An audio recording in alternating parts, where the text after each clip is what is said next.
যে এই আন্দোলন এখন আর সাধারণ শিক্ষার্থীদের হাতে নেই, এগুলো এখন জামাত শিবির, ছাত্রদল, বিএনপি তারা গোপনে লন্ডন থেকে তারেক রহমান সে শিবির ছাত্র দলের মাধ্যমে এই আন্দোলনের পেছনে অর্থায়ন করছে।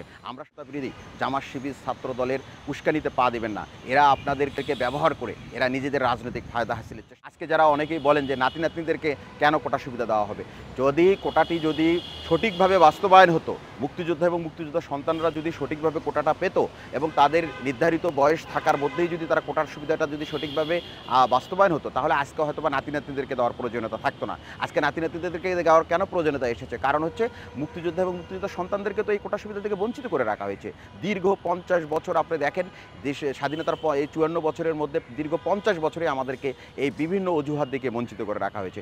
যখনই মুক্তিযুদ্ধের সপক্ষে শক্তি রাষ্ট্রীয় ক্ষমতা এসেছে, তারা যখনই মুক্তিযোদ্ধা পরিবারদের সুবিধার জন্য, মুক্তিযোদ্ধা পরিবারদেরকে সমাজের মূলধারায় ফিরিয়ে আনার জন্য, তাদেরকে বিভিন্নভাবে প্রতিষ্ঠিত করার জন্য যখন এই সুবিধা দেওয়ার কথা চিন্তা ভাবনা করছে, তখনই দেখেন যে এই দেশের স্বাধীনতা বিরোধী অপশক্তি তারা একের পর এক ষড়যন্ত্র করছে। আপনি এই আন্দোলন একসময় সাধারণ শিক্ষার্থীদের হাতে ছিল, এখন এই আন্দোলন কিন্তু সাধারণ শিক্ষার্থীদের হাতে নেই। কারণ আপনি সম্প্রতি দেখেছেন বিএনপির যুগ্ম মহাসচিব রুহুল কবির রিজভী প্রকাশ্য সে বলেছে যে মুক্তিযোদ্ধা কোটার সে কিন্তু বিরোধিতা করে বক্তব্য দিয়েছে। এবং তারেক জিয়া বিএনপির যে ভারপ্রাপ্ত চেয়ারম্যান, সে কিন্তু প্রকাশ্য ভিডিও বার্তায় কিন্তু মুক্তিযোদ্ধা কোটার বিরোধিতা করে কথা বলেছে। ছাত্র দলের সভাপতি সে কিন্তু প্রকাশ্য দিবালোকে বলেছে আমরা এই কোটার বিরুদ্ধে আমরা রাস্তায় নামবো এবং আমাদের আন্দোলনকারীদের প্রতি আমাদের সংগতি প্রকাশ করেছে।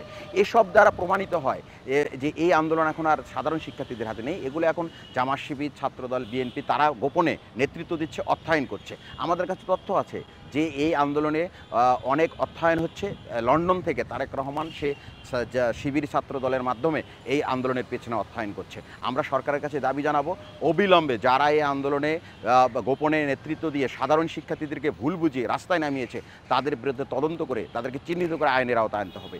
আজকে দেখেন, আমাদের দুঃখের বিষয় একটি, সেটি হচ্ছে যে আপনারা আপনাদের অধিকার নিয়ে আন্দোলন করতেই পারেন। একটি গণতান্ত্রিক রাষ্ট্রে আপনার অধিকার রয়েছে যে কোনো বিষয়ে আন্দোলন করার, কিন্তু আপনি এই কোটা আন্দোলনের নামে মুক্তিযুদ্ধ, বীর মুক্তিযোদ্ধা বঙ্গবন্ধুকে কটূক্তি করে, হেয় প্রতিপন্ন করে আপনারা বিভিন্ন সময় দেখবেন সামাজিক যোগাযোগ মাধ্যমে বক্তব্য দেওয়া হচ্ছে। এগুলো কাদের কাজ? যারা এদেশের স্বাধীনতায় বিশ্বাস করে না, যারা বঙ্গবন্ধুকে ধারণ করে না, যারা বঙ্গবন্ধুকে বিশ্বাস করে না, যারা মুক্তিযুদ্ধের চেতনায় বিশ্বাস করে না, তারাই এই মুক্তিযোদ্ধাদেরকে এবং মুক্তিযুদ্ধকে, বঙ্গবন্ধুকে নিয়ে কটূক্তি করছে। স্বাধীনতা বিরোধী অপশক্তি তারা সবসময় এদেশে মুক্তিযুদ্ধকে অবমাননা করে, বঙ্গবন্ধুকে অবমাননা করে এবং বীর মুক্তিযোদ্ধা পরিবারদের অবমাননা করে। যারা সামাজিক যোগাযোগ মাধ্যমে মুক্তিযোদ্ধা, বঙ্গবন্ধু এবং বীর মুক্তিযোদ্ধাদেরকে অবমাননা করে বক্তব্য দিচ্ছে, তাদের ব্যাকগ্রাউন্ড আপনি চেক করে দেখেন, এরা অবশ্যই স্বাধীনতা বিরোধী পরিবারের বংশধর। এদেরকে চিহ্নিত করার সময় এসেছে, আমরা এদেরকে শনাক্ত করছি। আমরা ইতিমধ্যে প্রায় 200 জনের একটি তালিকা তৈরি করেছি এবং তাদের Facebook ID link, URL link সব কিছু আমরা সংগ্রহ করেছি। আমরা খুব শীঘ্রই আইন শৃঙ্খলা বাহিনীর হাতে এগুলো তুলে দেবো এবং আমরা তাদের বিরুদ্ধে সাইবার আইনে মামলা করব। সাইবার আইনে মামলা করে এই 200 থেকে 250 জনকে যাদেরকে আমরা শনাক্ত করেছি, আরও শনাক্তকরণের কাজ চলছে, তাদেরকে আমরা প্রত্যেককে আইনের আওতায় এনে কঠোর শাস্তি দেওয়ার জন্য আমরা আমাদের কার্যক্রম শুরু করেছি। এবং এই ব্যাপারে আমরা আইন শৃঙ্খলা বাহিনীর সাথে কথাও বলেছি যে যারা এই কোটা আন্দোলনের নামে সামাজিক যোগাযোগ মাধ্যমে মুক্তিযুদ্ধ, বঙ্গবন্ধু এবং মুক্তিযোদ্ধাদেরকে অবমাননা করে মন্তব্য করছে এবং তাদের বক্তব্য দিচ্ছে, তাদেরকে আমরা চিহ্নিত করছি এবং সেই বিষয়ে আমরা আইন শৃঙ্খলা বাহিনীর সহায়তা চেয়েছি। সাধারণ শিক্ষার্থীদের উদ্দেশ্যে আমাদের একটি বক্তব্য, আপনারা কখনোই স্বাধীনতা বিরোধী জামাত শিবির ছাত্র দলের উস্কানিতে পা দেবেন না। এরা আপনাদেরকে ব্যবহার করে এরা নিজেদের রাজনৈতিক ফায়দা হাসিলের চেষ্টা করছে। কারণ এরা চায় যে এরা রাজনৈতিক মাঠে ব্যর্থ হয়ে এখন সাধারণ শিক্ষার্থীদের আবেগকে পুঁজি করে এরা সরকারকে বেকায়দায় ফেলানোর জন্য এবং সরকার পতনের দিবাস্বপ্নে মেতে উঠেছে। সাধারণ শিক্ষার্থীদের উদ্দেশ্যে আমি একটি কথা বলবো যে আপনাদের অধিকার রয়েছে আন্দোলন করার, কিন্তু আপনারা মনে রাখবেন আপনাদের এই আন্দোলনে যেন কোনো আন্দোলন যেন বিতর্কিত করা না হয়। আপনাদেরকে বিতর্কিত করানোর চেষ্টা করা হচ্ছে, প্রশ্নবিদ্ধ করার চেষ্টা করা হচ্ছে। আপনাদের মধ্যে স্বাধীনতা বিরোধী রাজাকার আলবদর এবং আলসামসদের বংশধররা ঢুকে, ছাত্রদল, শিবির ঢুকে আমাদের মুক্তিযুদ্ধকে নিয়ে কটাক্ষ হচ্ছে, মুক্তিযোদ্ধাদেরকে নিয়ে কটূক্তি করা হচ্ছে, বঙ্গবন্ধুকে নিয়ে কটূক্তি করা হচ্ছে।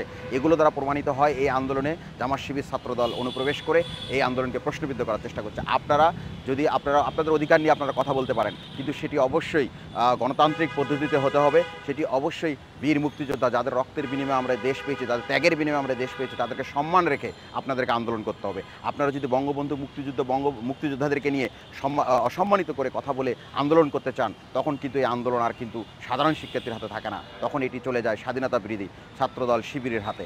আমরা সুস্পষ্টভাবে বলতে চাই যে আপনারা আন্দোলন করুন, কিন্তু আমাদের মুক্তিযুদ্ধ, বঙ্গবন্ধু এবং মুক্তিযোদ্ধাদেরকে নিয়ে ধরনের কটূক্তি করলে আমরা আমরা আইনের আশ্রয় নেব এবং প্রত্যেককে আইনের আওতায় আনবো, এবং যারাই কটূক্তি করেছে তাদেরকে আইনের আওতায় এনে আমরা কঠোর শাস্তি দেওয়ার দাবিতে আমরা সামনে আরও কিছু কর্মসূচি দেব।